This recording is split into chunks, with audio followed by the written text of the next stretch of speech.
Arguably, the most extraordinary event of the 20th century It's one small step for man, was man landing on the moon. one giant leap for mankind. But believe it or not, some people say it never happened. This whole thing was a fake. Decide for yourself as we explore the evidence, The Eagle has landed.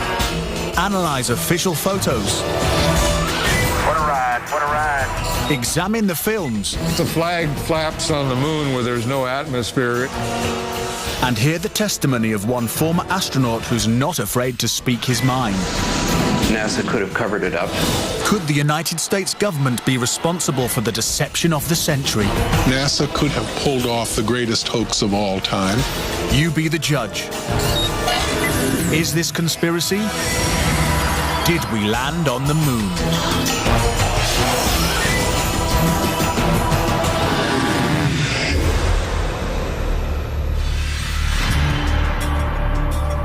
On July 16th, 1969, the world held its breath.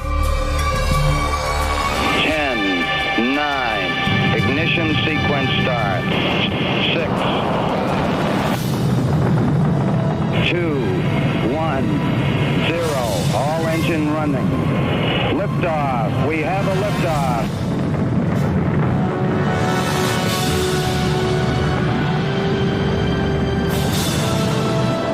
Apollo 11 blasted into space, beginning its 250,000-mile journey to the moon. During their 8-day voyage, the Apollo 11 astronauts saw spectacular views of the Earth, floated in a weightless environment, and supposedly went where no man had gone before. Guys looking good, down a half. Lights on, picking up some dust. 4 forward, drifting to the right a little. Contact light. Okay, engine stop. We copy you down, Eagle. Houston, Tranquility Base here. The Eagle has landed. But did it? Did they really land on the moon? Most of us think so. Millions of people watched on television as the lunar lander touched down, and these unforgettable words were spoken. It's one small step for man, one giant leap for mankind. But even today, there are those who claim that believing in man's one small step requires one giant leap of faith. Bill Kaysing was an analyst and engineer at Rocketdyne, the company that designed the Apollo rockets. There were many problems that evolved during the 60s that led people to believe that we're never going to make it to the moon.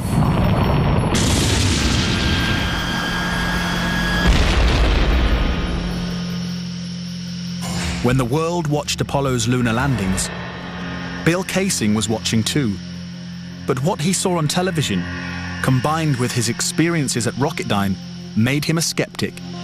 The whole thing then seemed phony to me. I think it was an intuitive feeling that what was being shown was not real. As he studied the footage more closely, he was shocked to find several inconsistencies. Kaysing observed that despite the clarity of deep space, the stars were missing from the black lunar sky. He saw the American flag waving, even though there is no air on the moon. And he discovered that there was no blast crater beneath the lunar lander, where its powerful rocket engine had fired. This evidence convinced Kaysing that we never sent a man to the moon. NASA dismissed these charges. There are always going to be people who believe some outlandish theories, and the notion that we somehow were able to fake the lunar missions is pretty outlandish. As outlandish as it might seem, it has been estimated that as many as 20% of Americans believe we never went to the moon. But how could anyone think that one of the greatest moments in human history is a hoax? Is it really possible that NASA deceived the world? According to a former astronaut, it's entirely possible. Regarding the Apollo mission, I can't say 100% for sure whether these men walked on the moon. Brian O'Leary was a NASA astronaut in the 1960s and served as a science advisor during the Apollo moon missions. It's possible that NASA could have covered it up just in order to cut corners and to be the first to allegedly go to the moon. Was getting to the moon first so important that the US government would consider faking it? To find the answer, we have to go back 40 years, to a time when America and the Soviets were locked in a struggle for world domination. People assumed that the nation that won the space race would win the Cold War. We defined that as being first to the moon. It was a time of more or less national hysteria. On October the 4th, 1957, the Soviets terrified America when they sent Sputnik, the world's first satellite, into orbit. The New York Times had to publish an article explaining to Americans that it did not carry nuclear bombs that could be dropped on the city from that altitude.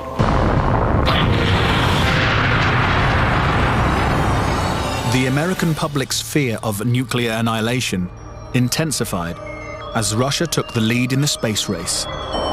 House Speaker announced in Congress that we may be headed for extinction. Many feared that the Soviet Union's ultimate goal was to put a missile base on the moon. Meanwhile, America's space program was having difficulty even getting off the ground. The chances of getting to the moon and returning safely to Earth were something like 0.0017%. In other words, virtually an impossibility. What actually happened, in my mind, is that during the 60s, they said, if you can't make it, fake it. But if the Apollo missions were fake, how was this monumental hoax accomplished? According to Casing, the launch of Apollo's Saturn V rocket was real. It just never sent astronauts to the moon. The astronauts were launched with the Saturn V. Then, in order to account for their disappearance, they simply orbited the Earth for 8 days. And in the interim, they showed these fake pictures of the astronauts on the moon. But on the 8th day, the command capsule separated from the vehicle and descended to Earth, as of course was shown in films.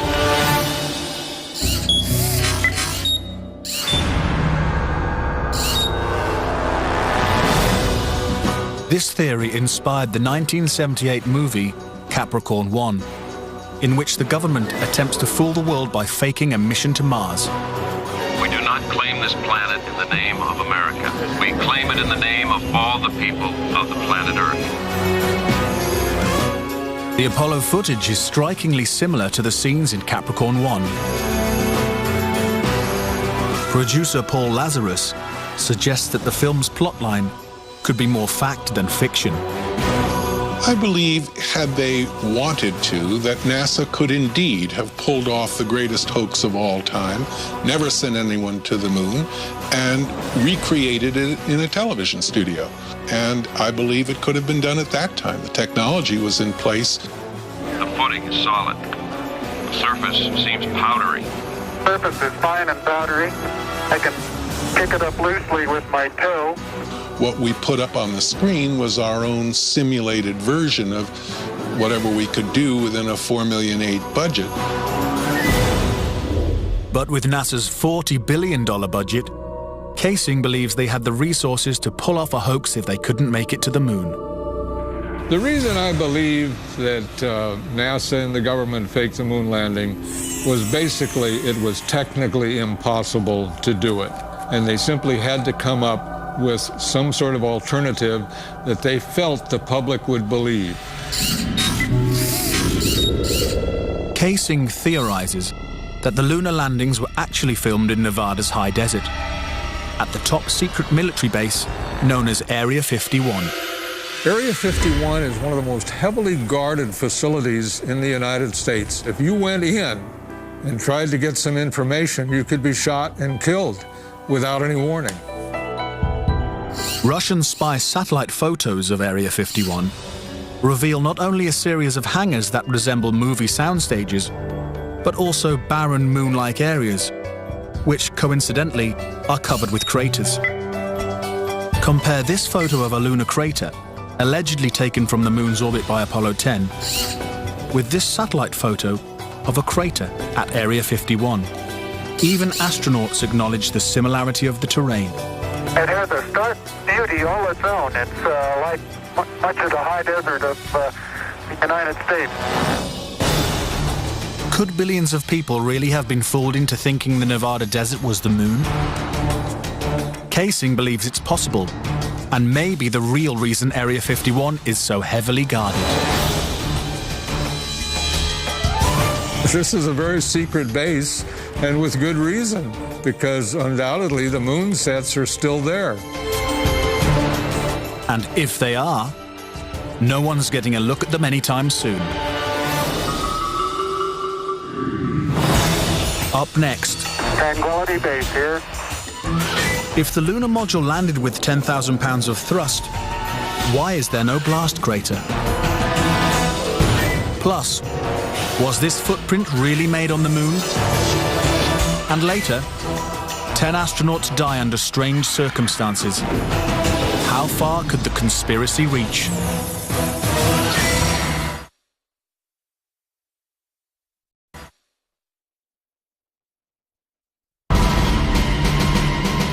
We've all been led to believe that on July the 20th, 1969, the Lunar Excursion Module, also known as the LEM, carried American astronauts to the surface of the moon. But could it have simply been a prop, lowered by wires onto a movie set? Bill Casing says that this may explain the absence of engine noise in the official NASA footage.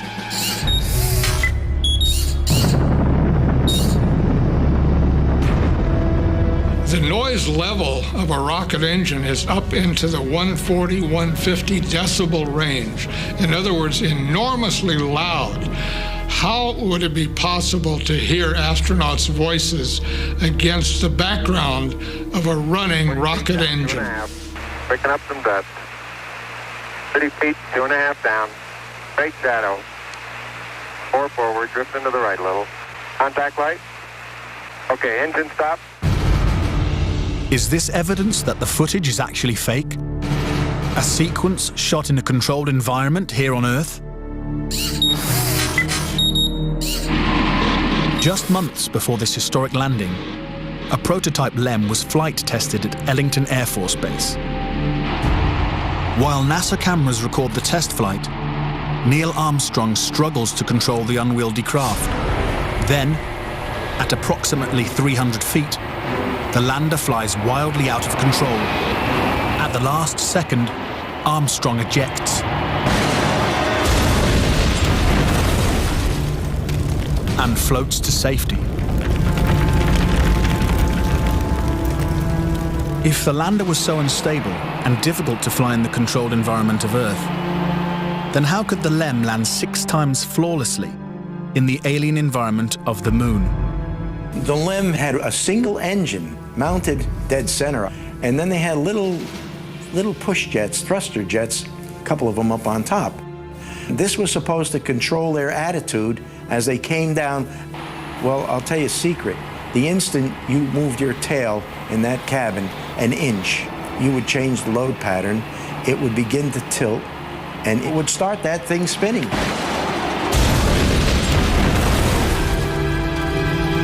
The arguments that have been arrayed on the side of those who believe that the lunar landings were a hoax are very elaborate, and they have to be to support a theory like this. In the end, there's one set of evidence that is irrefutable, and that is that there are footprints, boot prints, still in the lunar surface. But conspiracy theorists say that the footprints themselves are suspicious. The surface appears to be very fine-grained as you get close to it. It's almost like a powder.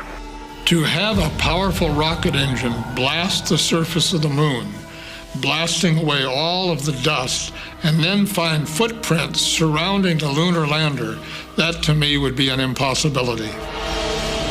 Photo after photo reveals that the lunar surface surrounding the LEM is covered with footprints. But Kaysing says there's something even more difficult to explain. The fact that there's no blast crater under the LEM is one of the most conclusive pieces of evidence that I find supporting the hoax. In fact, no sign of a blast crater is visible for any of the 6 lunar landings.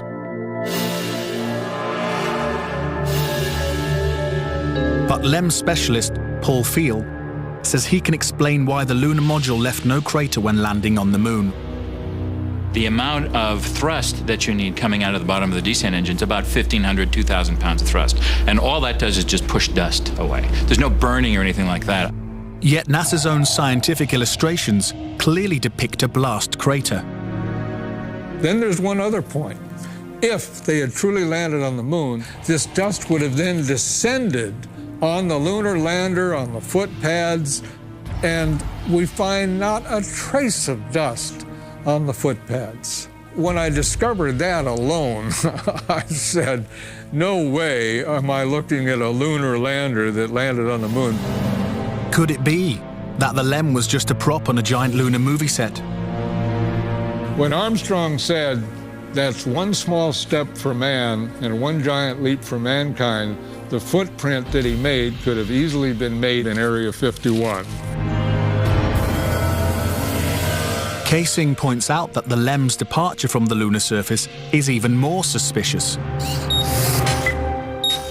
In the footage of the ascent stage going up, what you don't see is an exhaust plume coming out of the rocket engine nozzle. What a ride, what a ride. But what do we see? We see the ascent stage suddenly pop up without any exhaust plume whatsoever, as though it were jerked up by a cable. Is this evidence of a conspiracy? Was the government capable of such a massive cover-up? To propose that this was all faked and a hoax, they have to say that every piece of evidence, that every physical, scientific test that one could offer to support the reality of the lunar landings, they have to say that all of those are fake. I would say that my conviction that Apollo was a fake was really not according to one specific piece of evidence, but it was cumulative. This whole thing was a fake.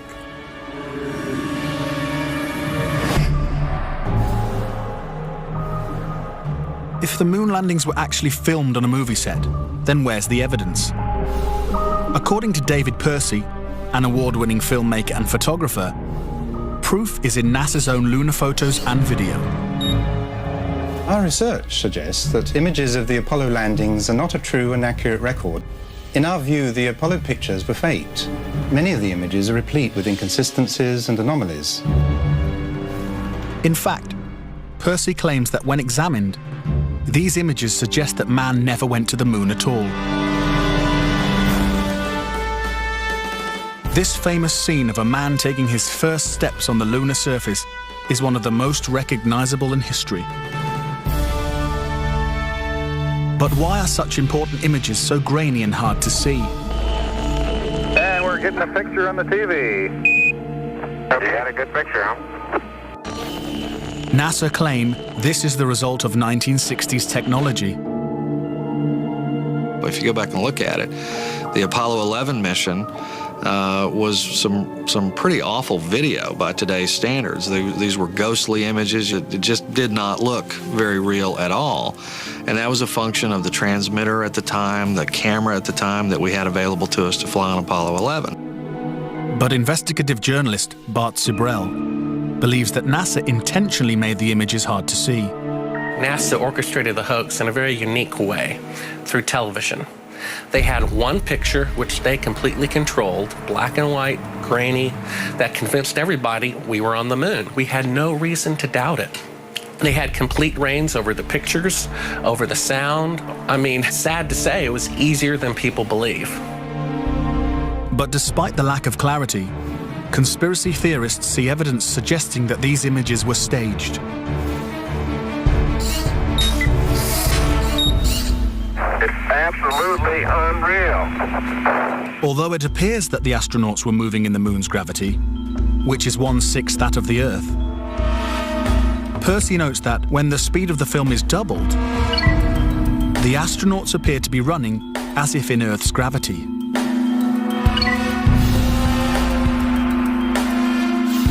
Also, when the footage of the lunar rover is doubled in speed, it looks as if it's driving here on Earth. But there's another reason some believe the Apollo missions were shot on Earth.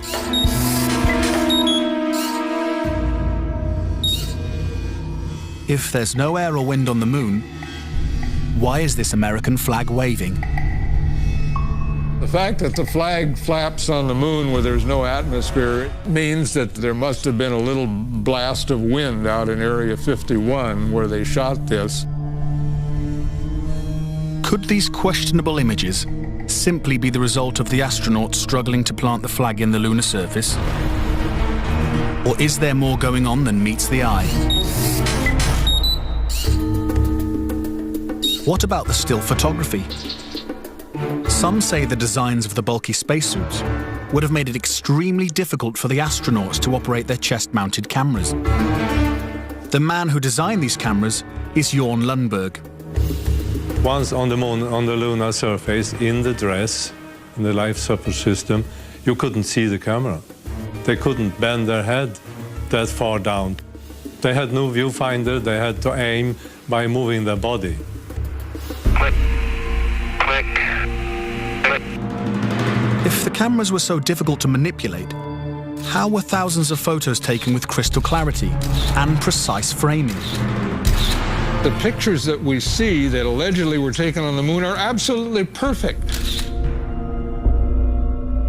But with closer examination, Casing says flaws begin to emerge. Coming up next, tragedy strikes the Apollo program. The program could be stopped dead in its tracks. 3 astronauts die in a pre-launch simulation. But was it an accident? He was going to blow the whistle on the whole project. And later, could the astronauts have survived a trip into deep space? Before they got 1/2 to the moon, they would have picked up a death dose of radiation.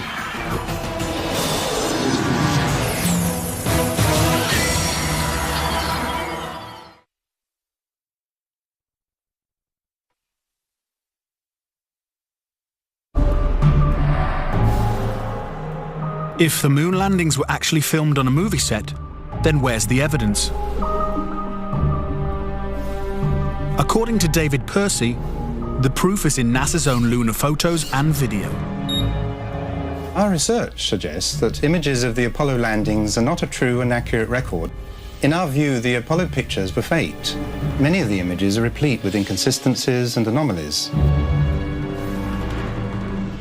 Unfortunately, errors were made which are now being discovered.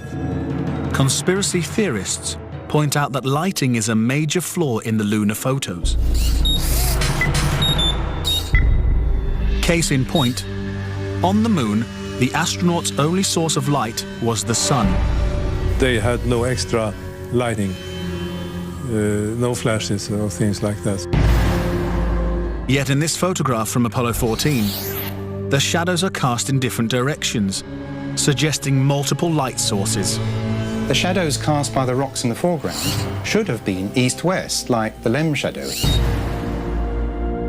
And in this photo from Apollo 17, again, the shadows are pointing in different directions. Outside in sunlight, shadows always run parallel with one another, so the shadows will never intersect. Conspiracy theorists say it's not just the shadows that indicate the use of additional lights, but what has been photographed in the shadows. For example, here's an astronaut who descends into a huge shadow cast by the lunar module, yet his entire body is still visible. How is it that he has not been shrouded in darkness? Here is the same maneuver from another Apollo mission. Again, the astronaut is brightly lit in what is obviously dark shadow. And in this picture, The sun is directly behind the astronaut. His figure should be a silhouette. Yet even the smallest characteristics of his suit are recognizable. It seems like he's standing in the spotlight. And I can't explain that. That escapes me.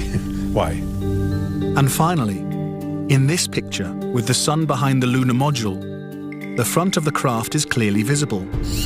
The words United States are crisp and clear. How could these backlit pictures be so detailed? It's because there's more than one light source, which means they're not on the moon. But NASA simply dismissed these arguments. There are a number of claims that the pictures taken by Apollo astronauts were faked. And there are so many, it would be an exercise in futility to go off and try to answer all of those. But the questions continue. Why do some of these images shot at different times in different places appear to have identical backgrounds? These two photos seem to have the same mountain backdrop, yet the lunar module is only present in one of them. Seemingly impossible, since the LEM never moved and its base remained even after the mission.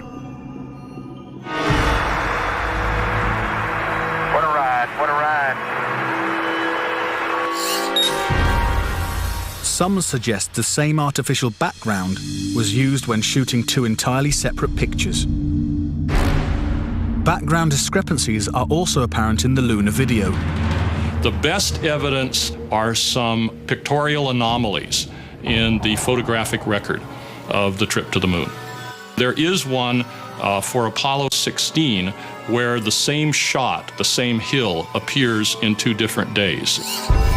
This tape was shot on what was reported to be the first of Apollo 16's lunar excursions. But it couldn't pick a better spot. And this video was from the next day, at a different location. That is the most beautiful sight. NASA claims the second location was 2.5 miles away. But when one video is superimposed over the other, the locations appear identical. The conspiracy theorists see that as evidence that we didn't go to the moon, that it was staged, and the opposite point of view is that it's a case of bad editing. It's absolutely unreal. Conspiracy theorists claim that even closer examination of the photos suggests evidence of doctoring.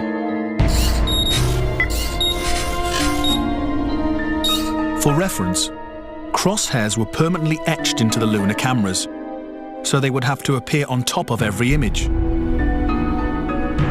But in this photo, a crosshair is behind a part of the lunar rover. This situation is impossible and has to be the result of technical manipulation and doctoring of the image. And in this photo from Apollo 11, the equipment in the foreground is covering the crosshair, not behind it. And in another from Apollo 12, the American flag is covering one crosshair, and the astronaut is covering the other. When presented with these questionable photos and videos, NASA refutes the conspiracy theories. Some range from incredibly complicated to incredibly goofy. There are arguments that are wrong optically, they're wrong physically, they're wrong scientifically, they're wrong historically. There's a great deal of claptrap that is sort of woven in to these arguments. But despite what NASA says, conspiracy theorists still insist that Apollo was a hoax. When I looked at all the pictures and all the footage, I'm absolutely convinced, I bet my life on it, that we didn't go to the moon. I know for a fact that we didn't. If what conspiracy theorists say is true, how could NASA perpetrate such a widespread hoax without someone from the inside blowing the whistle? Virgil Gus Grissom was selected as one of the original 7 astronauts. A family man and veteran of several space flights, he was a national hero and was likely to be the first man to walk on the moon. But Grissom was also an outspoken critic of the space program and was quoted as saying, "Someone's going to get killed." Unfortunately, Grissom's worst fears were soon realized. On January 27, 1967, 2 years before the first moon landing, Grissom and his crew boarded the Apollo 1 capsule for a full-scale simulation. Problems began almost immediately. First, the capsule's communication systems failed. You copy? No, I didn't read you, Chuck, at all. I can't read you, Chuck. You want to try the phone? Hey, how do you get the moon? We can't fly between 3 buildings. I can't hear a finger's word. Suddenly, the capsule burst into flames with the astronauts sealed inside.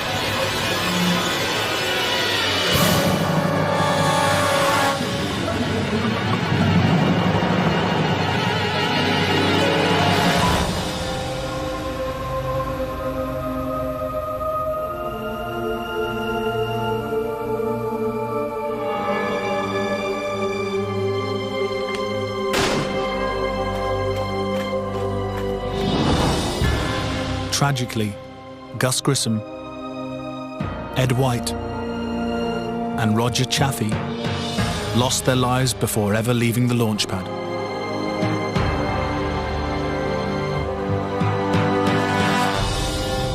Gus Grissom's family believes the Apollo 1 fire was no accident. I think it was intentionally sabotaged by someone. It's been a question in my mind, what was found in the accident investigation and how was that handled? Was the CIA involved, or whoever? But it was done intentionally. Grissom's family doesn't know who was responsible for his death or why it happened, but they say NASA knows the truth. Gus gave his life for this program, and I feel like that it is up to NASA to come forward and give us a direct answer to what really happened. Were Gus Grissom and the Apollo 1 astronauts victims of a tragic accident? Or were they intentionally silenced because they knew too much? We may never know. The cause of the fire is still a mystery, and the capsule remains locked away at a military base.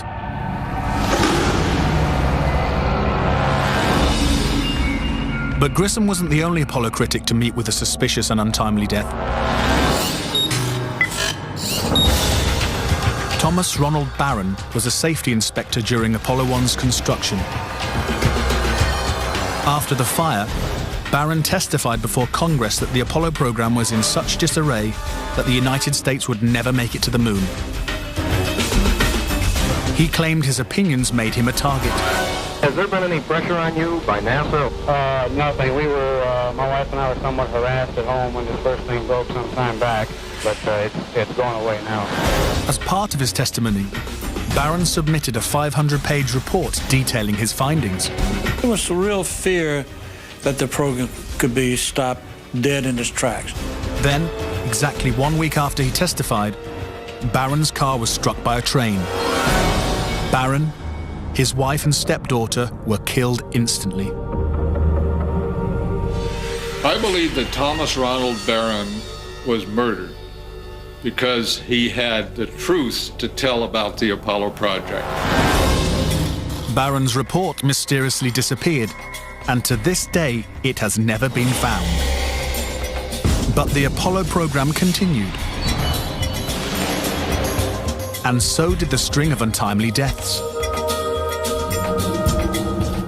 Between 1964 and 1967, a total of 10 astronauts lost their lives in freak accidents. These deaths accounted for an astonishing 15% of NASA's astronaut corps.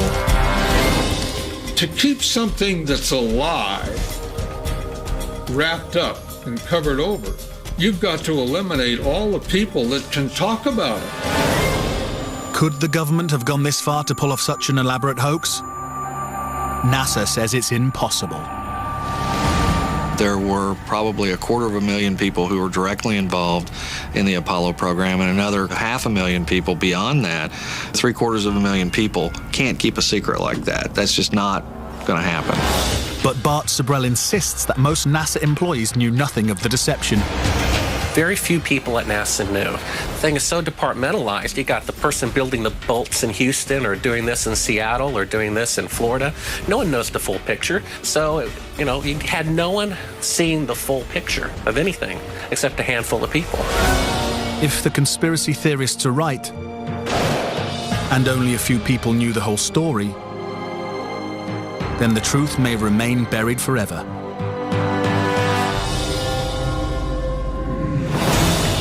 When we return, could the astronauts have survived the deadly radiation of space? Getting them past the radiation belt would have been impossible. And a Russian cosmonaut breaks his silence.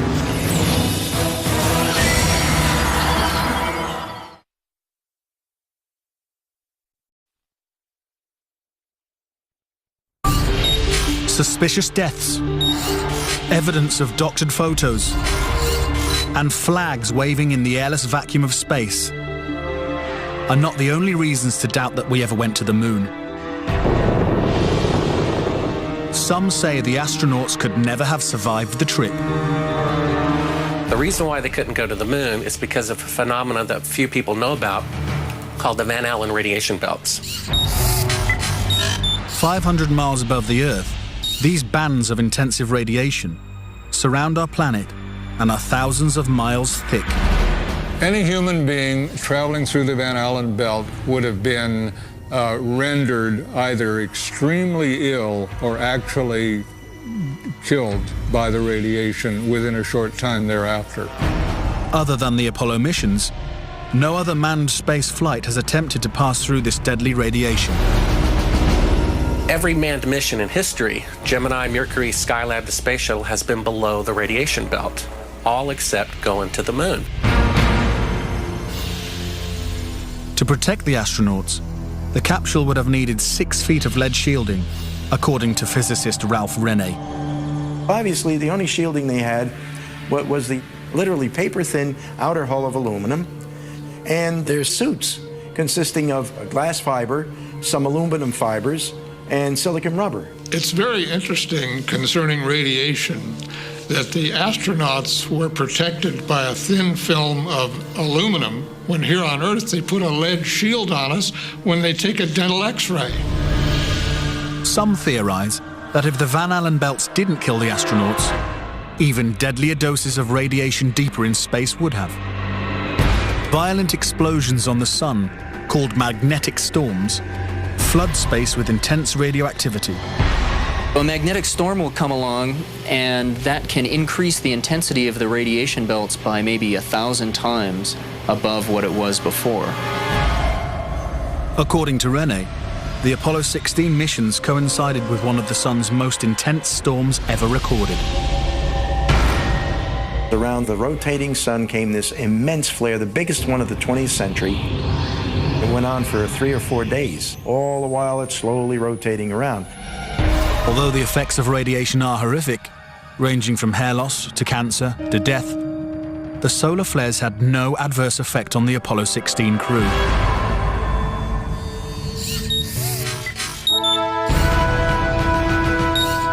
NASA had another problem, and one is that the moon's surface is totally inhospitable to man. If you do it in the dark, and that includes any part of the shadow of the spacecraft itself, the temperatures go down to 250 degrees below zero. In the sun, the temperatures go up to 250 degrees above zero. Rene also theorizes that the astronauts' liquid-cooled spacesuits could not have provided sufficient protection from the intense heat and radiation. But NASA maintains that this hypothesis is wrong. The claim that the radiation on the lunar surface would have incapacitated or hurt the astronauts, and it's equal parts bad science and a bad understanding of how we went about designing the equipment. The spacesuits that they wore were incredibly tough and very resilient to lots of different things. If those suits do what NASA says they can do, then I want to see them suit up a guy or two, put him into 3 Mile Island, the pit there that's still hot, and have them clean up the mess. But they can't and they don't. fact remains that no Apollo astronaut has ever suffered a serious illness from a trip to the moon. Could this be because they never left the safety of Earth's atmosphere in the first place? This is the main reason why the Russians never really intended to send the men to the moon. Was it the fear of lethal radiation that caused the Russians to abandon their plans to go to the moon? According to one of their chief cosmonauts, it was certainly a factor. Of course, we were worried to go out into the unknown of space. Of course, we were fearful. We had no idea how a human would be affected by the radiation. We suspected that possibly the radiation could even penetrate through the craft itself. Are the deadly perils of space proof that NASA faked the Apollo missions? To this day, the Russians have never sent a man to the moon. But now other space nations have it in their plans. Now that you have heard the various theories and explanations, do you believe it's possible for the US government to perpetrate such an incredible hoax? Is it conceivable that, with its $40 billion price tag, the Apollo program was nothing more than the most expensive movie ever made? It is my personal belief, and I totally believe this after all the years of research I've done on this, that NASA never landed a man on the moon. I would say that anybody who believes that we did not go to the moon is an absolute nut. Anyone that wants to call me a kook or a nut or a crackpot, they're welcome to do that, but they're also welcome to go examine the evidence, which is everywhere. Bottom line, the United States went to the moon in the 1960s and the 1970s. End of story. Is there any way to put this controversy to rest once and for all? The only thing experts agree upon is that the answer is 250,000 miles away. If NASA truly landed on the moon, remnants of the 6 successful Apollo missions would have been left behind. The base structures of the LEMs, the abandoned lunar rovers. Even the American flags would still be standing at each landing site. I would like to invite NASA and all of their supporters to simply take the most powerful telescope on Earth and see if there's a lunar lander there. If there's a lunar lander there, I'll never say another word about an Apollo hoax. If there's no lunar lander there, I'll rest my case. And the conspiracy theorists may soon have an answer. In recent years, Japan, India and China, amongst others, have entered what some believe to be a new space race, sending orbiters and probes to the moon and men into space. If the moon landings are a hoax, it is likely someone will find out soon. In 2009, NASA also sent a lunar reconnaissance orbiter known as the LRO to the moon. Its primary objective? To conduct investigations that prepare for future lunar exploration. Following this, and as recently as 2011, NASA released the clearest images yet of what they say are the Apollo 12, 14 and 17 landing sites. In all pictures, the base structures of the LEMs, the abandoned lunar rovers, and the discarded equipment of surface experiments can be seen. But will these new images silence the detractors? Do objects from the Apollo missions linger on the moon in silent testimony? Or is the conspiracy theory true? With such renewed interest in moon exploration, the indisputable truth may soon be out. But until such time, the question remains: did we land on the moon?